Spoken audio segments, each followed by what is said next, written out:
Ok, pessoal, sejam bem-vindos ao nosso curso de Direito Constitucional, preparatório para o concurso do Ministério Público do Estado do Piauí. A edital saiu aí recentemente, trouxe uma gama de conteúdos aí acerca dos direitos constitucionais, direito constitucional.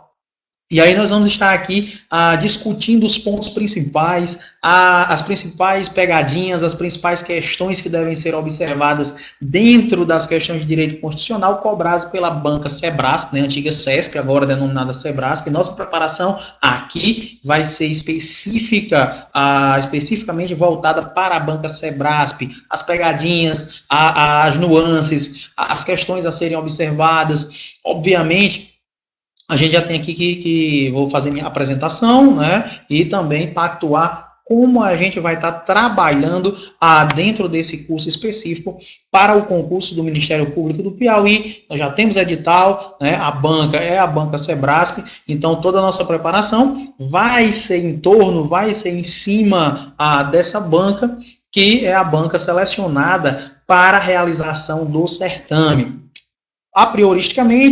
A princípio, preciso fazer uma apresentação, né? Meu nome é Lauro Giovanni, sou professor de Direito Constitucional já há alguns anos, leciono aulas em cursinho preparatório para concurso, trabalho com a disciplina de Direito Constitucional e atualmente exerço, né, o cargo de policial rodoviário federal, né, o cargo de policial rodoviário federal, cargo este, né, que muitos que almejam carreira policial pretendem fazer concurso tanto para a Polícia Federal quanto para a Polícia Rodoviária Federal. De fato, são carreiras excelentes, né, para quem tem afinidade, para quem tem interesse, é uma carreira muito boa. Então, a profissão que eu exerço atualmente é a profissão de PRF, tá certo? E vou estar aqui com vocês discutindo direito constitucional, que é a disciplina que eu leciono já há bastante tempo aí em preparação para concursos públicos, ok? Então, como é que será a nossa preparação? O edital de direito constitucional do MP Piauí, ele possui uma gama considerável de conteúdos. Como é que será a sistemática, como a gente vai estar trabalhando? Eu vou estar selecionando, fazendo recortes dos assuntos principais, daquilo que é mais importante, daquilo que mais interessa para concurso público, e vou estar trazendo esse extrato, essa fração do que é mais importante, eu vou estar trazendo aqui para que vocês possam ter um recorte daquilo que mais interessa, daquilo que vocês mais precisam para gabaritar a prova de direito constitucional. Tá certo? A nossa aula, ela vai ser conduzida tendo acompanhamento da questão do slide, né, tendo os incisos selecionados, os artigos selecionados dentro dos conteúdos a serem trabalhados, estão em lâminas, estão em slides, vocês vão poder estar acompanhando. Esse material vai ser disponibilizado para vocês.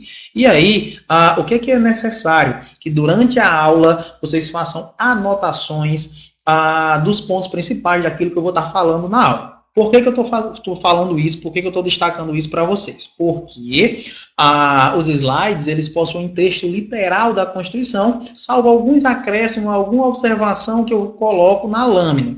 A maior gama de informações eu vou estar trazendo aqui na aula. Então, vocês precisam ter um bloco de anotações, um caderno ou o próprio slide impresso para vocês fazerem anotações, porque a maior parte das informações, repito, vão ser informações que eu vou estar trazendo na aula. Então, se você depois pegar o slide seco, né, sem as informações, sem anotações, sem nada, pode ser que muito do que é importante vocês acabem esquecendo e tenham prejuízo nas revisões de vocês, tá certo? Então, vocês têm que ter um material aí paralelo para que vocês possam fazer anotações acerca do que eu vou estar falando aqui, que eu vou estar falando do que é mais importante e do que cai acerca de cada segmento da Constituição. Eu vou estar trazendo aqui para vocês o que mais aparece em prova, o que mais cai, o que mais é cobrado. Tudo bem?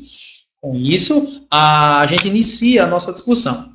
O que é o primeiro ponto do edital do MP Piauí? Princípios fundamentais. Pessoal, antes da gente entrar propriamente dito nos direitos e deveres individuais e coletivos, que é onde a gente vai entrar com mais afinco, o que eu preciso chamar a atenção de vocês nos princípios fundamentais? Princípios fundamentais é algo bem tranquilo, onde vai estar situado do artigo 1º ao artigo 4º da Constituição. É algo muito curto, E as questões que aparecem em prova sobre princípios fundamentais é texto literal da Constituição. Ou seja, vocês precisam apenas fazer a leitura dos artigos 1º a 4º, observando ali no artigo 1º os fundamentos da Constituição da República Federativa do Brasil, o famoso sócio de Ivaplu, soberania, cidadania, dignidade da pessoa humana, valores sociais do trabalho e da livre iniciativa e pluralismo político. Depois, dá uma observada nos objetivos fundamentais que estão no artigo 3º, tá certo? São 4 objetivos.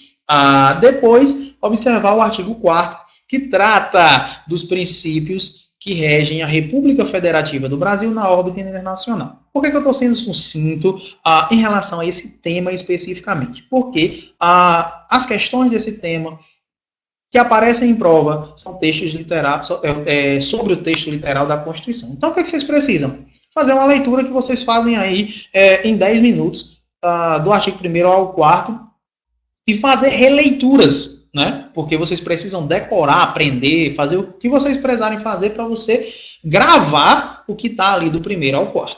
Tranquilo? Então, com isso, a gente entra na parte da parte dos direitos fundamentais, num tópico inicial de direitos e deveres individuais e coletivos, que está situado no artigo 5º da Constituição Federal. Então, para iniciar, nós temos aí o caput do artigo 5º, que vai nos dizer o seguinte: todos são iguais perante a lei, sem distinção de qualquer natureza, garantindo-se aos brasileiros e aos estrangeiros residentes no país a inviolabilidade do direito à vida, liberdade, igualdade, segurança, propriedade, nos termos seguintes. Daí em diante, vai ser trabalhado os incisos específicos, né, do artigo 5º. O que a gente precisa observar a prioristicamente aqui em relação ao caput? Primeiramente, em relação ao todos são iguais perante a lei. Esse todos, o que é que vocês precisam pontuar? O que é que vocês precisam anotar, observar em relação a esse todos? Todos, vocês vão considerar tanto pessoa física quanto pessoa jurídica. Quando ele fala todos, apesar de sugerir a um primeiro momento, numa leitura displicente que se possa fazer, se ter uma ideia de que todos estaria apenas se referindo a pessoas físicas ou pessoas naturais, na verdade não é. Aí a Constituição está a se referir tanto a pessoas físicas quanto a pessoas jurídicas. Então, todos são iguais perante a lei. Segunda observação que vocês precisam colocar em relação a esse termo, lei. Notem aí, no material de vocês, lei, aí no caput do 5º, está a se referir a lei no seu sentido amplo, lei no seu sentido lato, no seu sentido largo.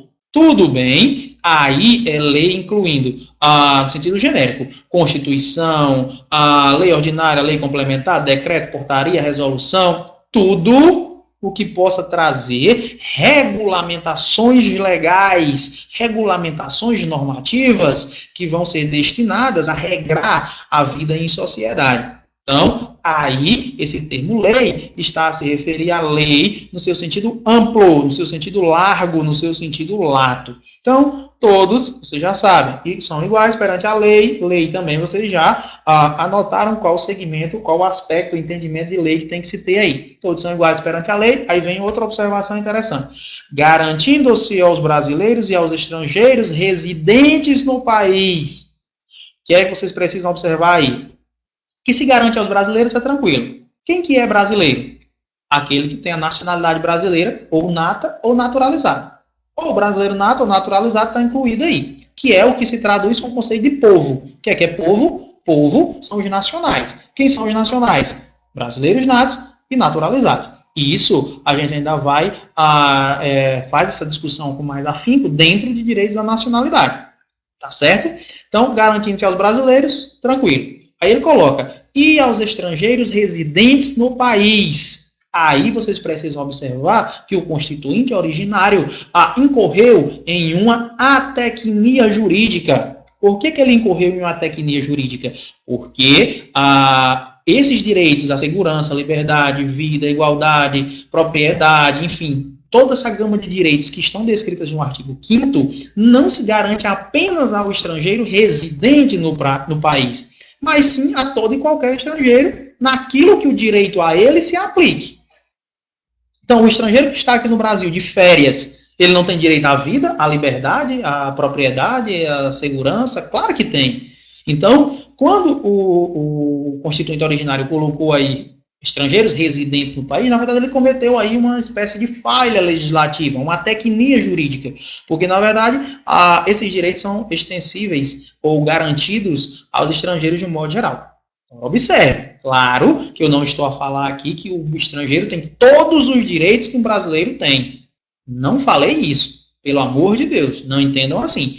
Tem diversos direitos que o estrangeiro ele não vai gozar. Por exemplo, no aspecto dos direitos políticos. Estrangeiro não é cidadão. Não é cidadão porque não goza de direitos políticos. Para gozar de direitos políticos, ele precisa se naturalizar brasileiro. Ok? Então tem uma série de direitos. Para impetrar uma ação popular, estrangeiro não pode. Por quê? Porque a legitimidade ativa da ação popular é do cidadão. Estrangeiro não é tido como cidadão no seu aspecto restrito ou estrito. Por quê? Porque não gosta de direitos políticos. Tá certo? Então não entenda que eu estou falando que o estrangeiro vai ter todos os direitos que o brasileiro tem. O que eu estou a falar é que a maioria dos direitos que estão descritos aí no artigo 5º garante-se, tanto faz o estrangeiro ser residente no país ou não, ele vai gozar dos direitos que a ele se aplique. Certo? E até em relação ao brasileiro nato naturalizado, nós teremos distinções, né, entre eles que a gente vai discutir quando tratar dos direitos da nacionalidade.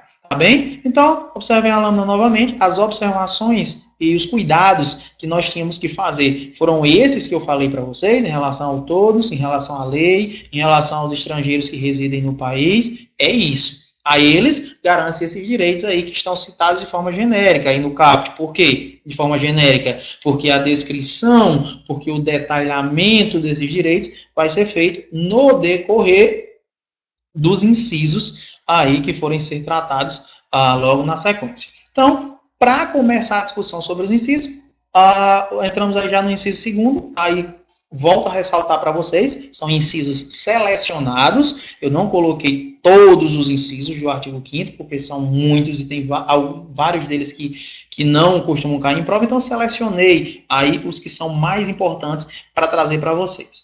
Então, no inciso 2º vai falar que ninguém será obrigado a fazer ou deixar de fazer alguma coisa, senão em virtude de lei. Ninguém será obrigado a fazer ou deixar de fazer alguma coisa, senão em virtude de lei. Aqui, o que é que vocês precisam observar? Nós estamos a falar, nós estamos a discutir aí o princípio da legalidade. Legalidade no seu aspecto amplo, legalidade no seu aspecto largo. Estou falando de legalidade no modo geral. Ninguém será obrigado a fazer ou deixar de fazer alguma coisa, senão em virtude de lei. Princípio da legalidade. Qual cuidado vocês devem ter aí? Essa discussão tanto aparece no direito constitucional como aparece no direito administrativo. Legalidade tem aspectos diferenciados quando eu considero legalidade na aplicação ao poder público e legalidade na aplicação ao particular. Por quê? Porque ao particular é permitido fazer tudo o que a lei não proíbe, enquanto que para o público é permitido ou autorizado fazer apenas o que está previsto em lei. Para o público, para o poder público, só se permite fazer alguma coisa que esteja descrita, que esteja determinada, que esteja autorizada por lei. Então, vamos a um exemplo prático. Meu caso, quando eu estou a exercer as atividades de policial rodoviário federal, eu estou a representar o Estado. Quem está ali não é Lauro Geovani, é o Estado brasileiro que está ali tendo uma função de segurança pública exercida através de um policial. Mas, a princípio, quem está ali é o Estado. Naquela hora que o Estado ali está, que eu estou a exercer a função de PRF, eu só posso fazer o que a lei autoriza ou determina. Por outro lado, quando eu estou na minha folga, quando eu estou a exercer as minhas atividades pessoais fora do meu trabalho, eu sou tido como um particular. Então, na minha posição de particular, na minha folga do meu trabalho, eu posso fazer tudo o que a lei não me proíbe.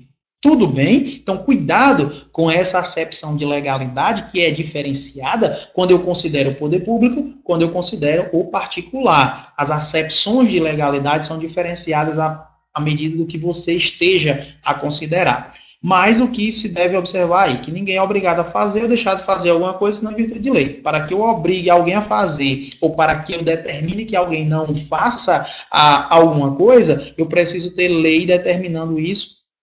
E aí entenda-se lei no seu sentido amplo, no seu sentido largo.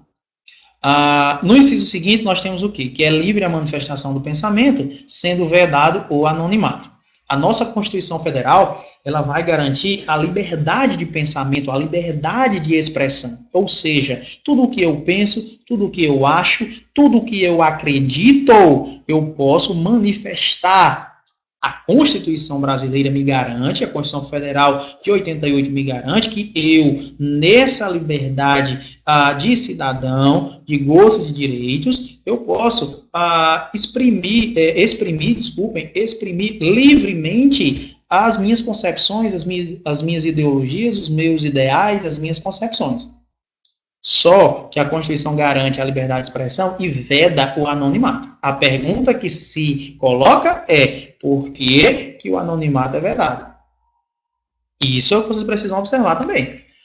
O anonimato é vedado, pessoal, para que eu possa saber quem manifestou aquele pensamento, quem manifestou aquela ideia. Por quê? Porque a manifestação daquele pensamento, a manifestação daquela ideia pode ferir frontalmente o direito de alguém. Se o direito de outra pessoa for ferido, for afetado pela minha manifestação de pensamento, pela minha liberdade de expressão, o que é que vai acontecer? Essa pessoa vai poder exercer o seu direito de resposta e até exigir indenização por dano material, moral ou à imagem que eu tenha causado a ela.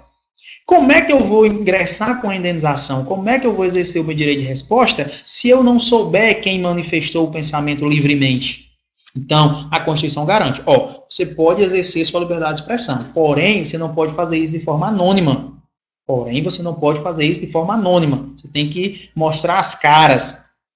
Além dessa vedação garantir direito de resposta, vai também servir no aspecto de coibir, de inibir que outras pessoas venham a fazer manifestações de pensamento irresponsáveis e que possam afetar o direito de alguém. Então, serve duplamente essa questão da vedação ao anonimato. Serve tanto para inibir novas manifestações irresponsáveis, como serve também para que se garanta o direito de resposta. Então, a Constituição garante liberdade de expressão, porém vedar, porém proíbe o anonimato. Tudo bem? Seguindo. É assegurado o direito de resposta, direito de resposta já na sequência, né? A Constituição ela segue uma lógica, ela segue uma ordem lógica. É assegurado o direito de resposta proporcional ao agravo. Circulem isso, grifem isso, anotem isso. Direito de resposta proporcional ao agravo, além de indenização por dano material, moral ou à imagem. Vamos lá. Quais as informações, quais as observações vocês precisam aqui em relação ao direito de resposta? Primeiramente, a Constituição garante. É garantido o direito de resposta. Ou seja, você se sentiu ferido, você se sentiu afetado em algum aspecto, a você é garantido o direito de resposta. Você pode exercer o seu direito de resposta. Porém, a Constituição garante esse direito de resposta e, ao mesmo tempo, ela estabelece que esse direito de resposta deve ser proporcional ao agravo, ou seja, eu tenho que ter proporcionalidade na minha resposta, eu tenho que ter razoabilidade na minha resposta, eu não posso exercer essa resposta de forma ilimitada, de forma irresponsável também. A minha resposta ela deve ser proporcional ao agravo, mas a pergunta que se coloca é: o que é resposta proporcional ao agravo? Entende-se doutrinariamente que direito de resposta proporcional ao agravo é aquela resposta que se exerce pelos mesmos meios que a ofensa foi proferida. Se alguém te feriu, te ofendeu por meio de uma manifestação numa rádio local, a sua resposta deve acontecer na rádio local. Se foi através de um outdoor, sua resposta outdoor. Se a ofensa foi por meio de um jornal de grande circulação, resposta no jornal de grande circulação. Entenderam? resposta proporcional a agravo é aquela resposta que vem pelo mesmo meio, pelo mesmo veículo que a ofensa também veio. Então, isso é resposta proporcional a agravo. Além deste inciso garantir o direito de resposta proporcional a agravo, garante ainda a possibilidade de que se pleiteie, aquele que foi ofendido, possa pleitear o quê? Uma indenização por dano material, moral ou à imagem. Primeira pergunta que eu tenho para fazer. Outra pergunta, né, na verdade, que eu tenho para fazer para vocês. O direito de resposta está atrelado ao pedido de indenização? O que é que eu estou querendo perguntar para vocês, né? Deixa eu ser mais claro. Para eu exercer o direito de resposta, eu preciso pedir indenização? Para pedir indenização, eu preciso ter exercido o direito de resposta? Essa é a questão. Ou seja, direito de resposta e pedido de indenização estão atrelados? Ou seja, só existe um se existe o outro? A resposta é não. Você pode, se você foi ofendido, você pode só exercer o direito de resposta e não pedir indenização? Pode. Você pode só pedir indenização e não exercer o direito de resposta? Pode também. E vou além. Os segmentos do direito de indenização por dano moral, material e imagem. Esses segmentos, moral, material e imagem, tem que estar atrelados? Você tem que pedir a indenização pelos três? Também não. Você pode pedir indenização só por dano material, só moral, só imagem. Só moral e a imagem, só material e a imagem. Tá certo? Não há uma determinação de que você tem que pedir a indenização pelos três. Pode ser só um, só dois, ou os três. Tá certo? Não há uma vinculação de um ao outro aí. Então, gravem isso. Direito de resposta está desvinculado do pedido de indenização por dano material, moral e imagem. Sebrasp já cobrou uma questão exatamente nesse aspecto. Se existe vinculação entre o direito de resposta e a solicitação de indenização por dano material, moral ou a imagem. E não há uma vinculação entre uma coisa e a outra, tá certo? Pode existir os dois, mas pode ser só um, sem problema algum. Sequencialmente, nós temos aí que o quê? Que é assegurado nos termos da lei a prestação de assistência religiosa nas entidades civis e militares de internação coletiva. Pessoal, assistência religiosa nas entidades de internação civis ou coletivas é um direito que se garante pela Constituição. O que é que vocês devem só observar aqui? Que, apesar da Constituição garantir essa assistência religiosa nas entidades civis ou militares de internação coletiva, quem tem o dever de prestar essa assistência não é o Estado. O Estado apenas tem o dever de abrir as portas dessas entidades para que representantes religiosos venham e façam essa prestação de assistência religiosa. O porquê disso? Porque o nosso Estado brasileiro, ele é laico, ele é leigo, ele não pode se misturar, ele não pode se imiscuir com questões religiosas. Essa é a regra. Salvo se aí nessa relação entre poder público e religião existir uma questão de relevante interesse social, aí sim poderia se justificar. Mas em regra, como nosso Estado é laico, como nosso Estado é leigo, ele não pode se misturar com questões religiosas. Então, no que concerne a este inciso, a observação que fica é que o Estado garante a assistência, mas não é ele que tem que prestar assistência. Tá certo?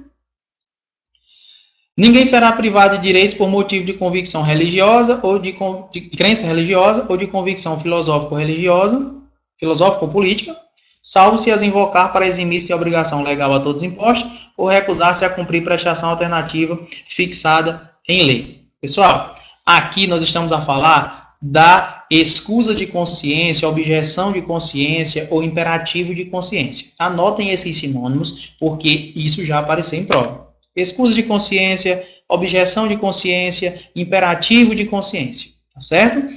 São sinônimos.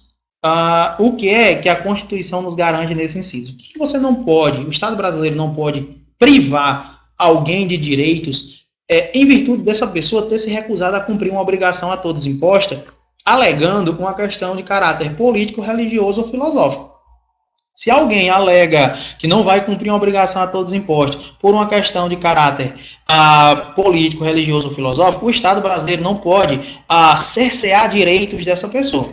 A menos, aí vem a observação, que chega depois. Salvo se essa pessoa invocar esse direito para eximir de obrigação legal a todos impostos e, vejam o critério aí acumulativo, e recusar-se a cumprir prestação alternativa fixada em lei. Então, quando é que alguém vai poder ser privado de direito dos seus direitos políticos, conforme a gente ainda vai ver no artigo 15 da Constituição Federal, quando é que essa pessoa vai poder ser privada de direitos políticos em razão da escusa de consciência? Quando ela se recusar a cumprir a obrigação principal, uma obrigação a todos imposta, e também se recusar a cumprir uma prestação alternativa fixada em lei. Agora venha cá, pergunta que eu tenho para fazer para vocês, que esse inciso é importante, nós precisamos ter cuidado com ele. Se ele se recusa a cumprir a obrigação a todos impostos e não existe a lei prevendo a prestação alternativa, o que é que se faz? Não se faz nada. Eu, enquanto cidadão, não tenho a obrigação de legislar. A função legislativa não é minha. Se eu me recusei a cumprir a obrigação principal e não existe uma obrigação alternativa que quem deveria ter feito era o legislativo, eu não vou cumprir nada. Ah, professor, mas é um absurdo. Certo. A Constituição colocou que quem se recusar a cumprir a obrigação principal, a lei pode estabelecer a obrigação alternativa. Se a lei não o fez, o problema não é meu, né? Cada um é a TGDP, Teoria Geral de Divisão dos Problemas. Eu resolvo o meu, você resolve o seu, o legislador resolve o dele. Tá certo? Então, fica essa observação. Então, esse inciso é importantíssimo, deem atenção, revisem ele, porque ele entra tanto aqui no artigo 5º, a discussão sobre ele, quanto também quando a gente fala de direitos políticos, né? Porque uma das causas de perda e suspensão dos direitos políticos é justamente a escusa de consciência. Se o cara se recusa a cumprir a obrigação principal e também se recusa a cumprir a prestação alternativa. Então, esse inciso é importantíssimo, deem atenção para ele. Na sequência, nós temos o quê? Que são invioláveis a intimidade, a vida privada, a honra e a imagem das pessoas, assegurado o direito à indenização pelo dano material ou moral decorrente de sua violação. O que a gente precisa observar aqui? Direito de proteção e inviolabilidade da intimidade, vida privada, honra e imagem. Vários autores tratam isso tudo como sinônimo, alguns diferenciam. Pelo fato de alguns diferenciarem, a gente vai diferenciar, trazer esse conhecimento mais aprofundado para vocês. Intimidade. O que vem a ser intimidade? Intimidade é aquele espaço mais particular, que só diz respeito a você e sua família. É como se fosse o espaço do seu lar, da sua casa. Isso é intimidade. Vida privada. Vida privada já inclui tanto o que você tem a sua vida com família, quanto com seus amigos mais próximos, as pessoas com quem você trabalha, com quem você convive, com quem você compartilha o seu dia a dia. Então, você veja que intimidade é mais particular, só você e sua família, sua casa. Vida privada já pega não só a sua vida no seu lar, na sua família, mas inclui amigos mais próximos, colegas de trabalho, aí já entra a vida privada. Honra. O que vocês precisam observar sobre honra? Honra nos seus dois aspectos. Honra objetiva, honra subjetiva. Honra objetiva trata-se da reputação. Honra objetiva é reputação, é a sua imagem frente à sociedade, perante a sociedade. E honra subjetiva, professor? Honra subjetiva é um sentimento pessoal, tá certo? Nesse aspecto, é até interessante vocês observarem que honra subjetiva não se aplica à pessoa jurídica. Aquele todos lá do caput do artigo 5º, que eu falei que tanto inclui pessoa física quanto jurídica, aqui no aspecto honra subjetiva não se aplica à empresa, a uma pessoa jurídica. Vocês já viram uma empresa tristinha, magoada, ferida, com sentimento abalado? Não existe isso. Empresa é uma ficção jurídica, ela não tem sentimento. Se ela não tem sentimento pessoal, a ela não se aplica o quê? A honra subjetiva. A honra no seu aspecto subjetivo. Só aplica no objetivo. Por fim, a questão da imagem. Imagem, nós temos que destacar 3 aspectos. Imagem retrato, imagem voz e imagem atributo. Imagem retrato, pessoal, é aquela imagem sua, propriamente dita, com seus caracteres físicos, sua fisionomia, seus caracteres externos, físicos. O exemplo clássico sobre a proteção do direito de imagem no seu aspecto retrato foi a questão da edição da Lei Carolina Dickmann, que veio em função de umas fotos da Carolina Dickmann que vazaram, né, caíram nas mãos de pessoas indevidas, e essas pessoas aí distribuíram essas fotos, repassaram essas fotos de forma indevida e feriram a imagem da Carolina Dickmann no seu aspecto retrato, que eram imagens da pessoa dela, da fisionomia, do aspecto físico dela. Então, aí feriram a imagem no seu aspecto imagem retrato. Imagem voz é a imagem de alguém que você atribui, atrela aquela pessoa pela característica da voz dela. São pessoas de notório conhecimento em razão da voz. Exemplos, o Lombardi, o Galvão Bueno, o Cid Moreira, que são pessoas que têm sua voz característica, que a voz que identifica, que quando você ouve, você já remete àquela pessoa. Esse aspecto também da imagem, no seu aspecto voz, também é protegido pela Constituição. E, por fim, a imagem é atributo, que é referente a símbolos, caracteres, a exemplos. Aquele C da Coca-Cola, aquele M amarelo lá do McDonald's, aquele jacarezinho da Lacoste, aquele símbolo da Nike. Todos esses símbolos caracterizam, identificam uma determinada pessoa, uma determinada marca. Portanto, é um aspecto da imagem no seu segmento atributo. Então, imagem, você tem imagem retrato, imagem voz, imagem atributo. Toda essa gama de direitos, intimidade, vida privada, honra e imagem são protegidos pela Constituição Federal. Uma vez que eles sejam violados, garante-se o direito de pleitear a indenização por dano moral ou material a algum desses direitos, conforme vocês observam aqui no inciso 10 da Constituição. Tá certo? Com isso, a gente fecha a nossa primeira aula acerca do direito constitucional. Na nossa aula seguinte, a gente continua a discussão acerca dos incisos ainda do artigo 5º. Belezinha? Valeu, forte abraço, galera. Até a nossa próxima aula.